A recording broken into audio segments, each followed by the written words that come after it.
Uh, Tip of the day: making deadlines. So, as an inker, normally they would contact us either phone call or email. Usually it's by email.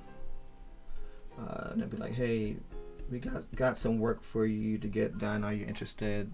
Can you get the work done as soon as possible?" And you're like, "Hey, yeah, hell yeah." Um, I always want to work on that project. And the first thing I think about is, okay, hold up now. Can I get that project done on a deadline that is required? Even though it's my favorite project that I wanted to work on, can I make that deadline? Is it practical? Is it a practical deadline? This is what I ask myself 9 out of 10 times. Because my first response is, yeah, I could take that job. Uh, and then they would email you or FedEx you 3 pages or 5 pages, and they're like, and it's Wednesday, and they're like, okay, we want the pages done. We want 5 pages done by Friday. And I'm like, whoa, hold up. uh, we're trying to average a page a day as an inker, but now we have to add in a page and a half a day because you kind of jumped the gun of saying yes, but you didn't want to say no because you want the company to use you again. So now you're going to spend 3 days of inking 5 pages, and in reality, it should be a page a day. So remember this, guys. Don't take projects that you're not comfortable and wanting to achieve. Be honest. Hey, so and so, I'm interested. Can I get 1 page? But it's going to be hard for a publisher just to mail you 1 page. Um, so you have to understand your deadline. Um, and you have to be quick and efficient and good. Use your tools. Make some correct decisions as far as being practical with yourself. Can I complete this ink picture in 1 day? They got this cover and they want the cover by tomorrow, and I'm like, can you do it? And then you're gonna be like, and then some of us have families and some of us have kids, and then we have to tie ourselves down to this inking table for the next 5 days. In reality, we have wives and kids and other things to do than just ink. So you have to make some sacrifices, but make sure you make the right sacrifices. There's been times that I've inked myself or locked myself to my inking table for weeks and then pop up my head just to breathe. And then the publisher will come out and people will be raving about the book, and then they'll be like, oh, here's a penciler. And I'm like, whoa, you know inker recognition? I didn't get recognized for inking this book non-stop for a whole month. So you have to pick and choose your war inkers. Not all the times you will get recognition. If you're a smaller, independent, or freelance inker, you won't. Half the times they won't even mention you. So they will always mention the penciler first. So that's one thing that you would have to give and take in this inking career, is that penciler is going to get a lot of credit for all the work that you've done. Only people that appreciate inkers are other inkers, or collectors, because they know that the finished piece is going to look really, really good when you're done inking it.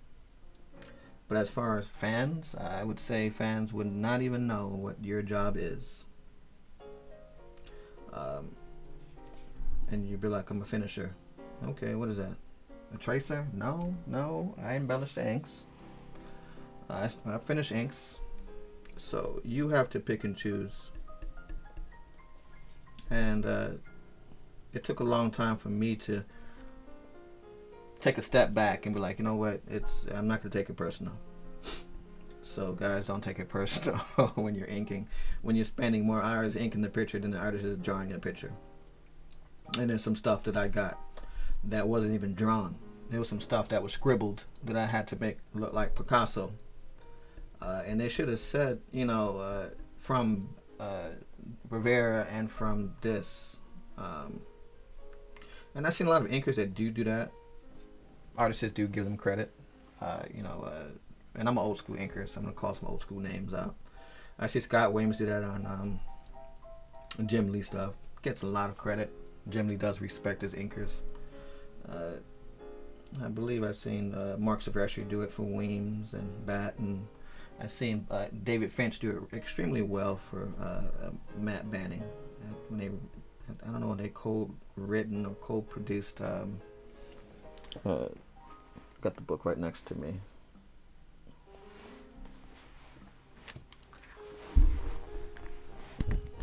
When they co-produced or written one of their issues. Ascension. They gave a lot of credit to each other, which I was like, wow, good job, guys. Kudos go to you guys for the teamwork. So pencilers will respect inkers, but inkers will watch other inkers, and fans won't even know who you are unless they're going to be collecting a piece from you and be like, whoa, what are you doing? Who are you?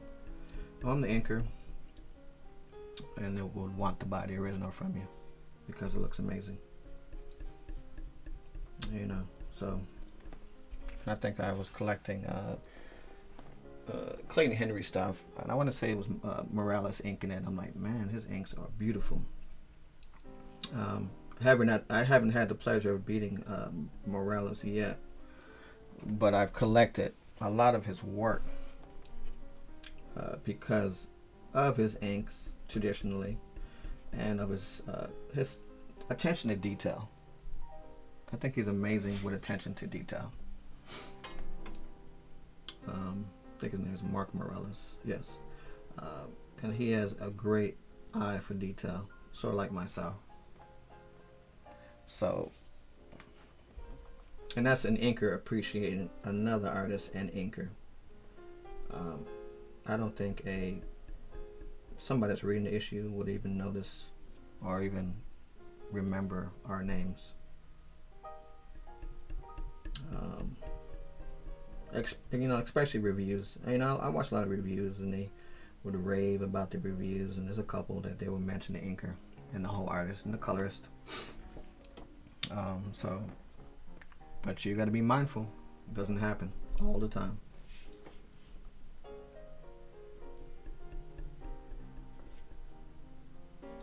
Do it because you love doing it, guys. I'm quite sure we have a lot of jobs that we don't like going to.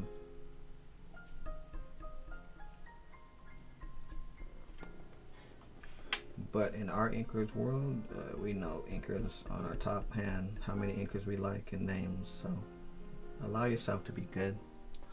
Allow yourself to be efficient, fast, and just good at what you do.